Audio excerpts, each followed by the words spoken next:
பொங்கல் பண்டிகையை முன்னிட்டு திருவள்ளூர் நகராட்சி சார்பில் தூய்மை பணியாளர்களுக்கு இலவச வேட்டி சேலை மற்றும் அறுசுவை உணவு நகர்மன்ற தலைவர் வழங்கினார். திருவள்ளூர் நகராட்சி சார்பில் பொங்கல் பண்டிகையை முன்னிட்டு அறுசுவை உணவு மற்றும் இலவச வேட்டி சேலை வழங்கும் நிகழ்ச்சி நடைபெற்றது.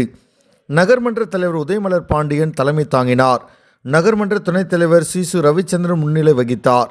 இதில் நகராட்சியின் துப்புரவு பணியாளர்கள் 190 பேருக்கு வேட்டி சேலையை நகர்மன்ற தலைவர் உதயமலர் பாண்டியன் மற்றும் முன்னாள் நகர்மன்ற தலைவர் பொன் பாண்டியன் ஆகியோர் வழங்கினார்கள். அதனைத் தொடர்ந்து தூய்மை பணியாளர்கள், நகராட்சி ஊழியர்கள் என 500க்கும் மேற்பட்டோருக்கு அறுசுவை உணவு வழங்கினார்.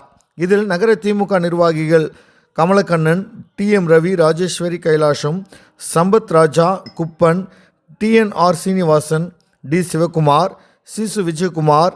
இதில் நகர்மன்ற உறுப்பினர்கள் வசந்தி வேலாயுதம், P நீலாவதி, பன்னீர்செல்வம், பிரபாகரன், சாந்தி கோபி, ஐஃப் Ali, TK Babu, VE John, GR Rajkumar என்கிற Thomas, Padmavathi Sridhar, Aruna Jayakrishna, Indira Parasuraman, V Srinivasan, AS Hemalatha, R Vijayakumar, VM Kamali, S Dhanalakshmi, Srinivasan மற்றும் வீனஸ், முனுசாமி, பார்த்திபன் என்கிற பாஸ்கர், சசி உட்பட பலர் கலந்து கொண்டனர்.